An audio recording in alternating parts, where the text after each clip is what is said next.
Útočník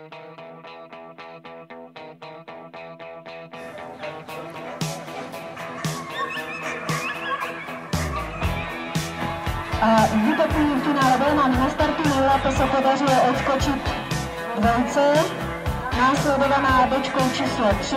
Jednička se propracovává dopředu a startovní pole uzavírá 4.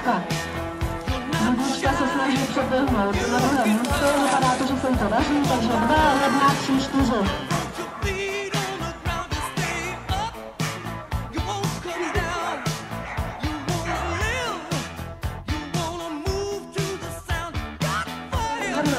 A toto bude kolo tréninku a rovně bude nákup a vysvětlíme na startu.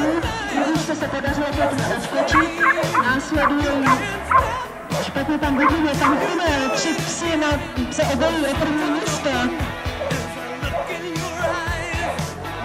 Vypadá to, že 4 je vedení, následovaná 3 a jednička uvidíme.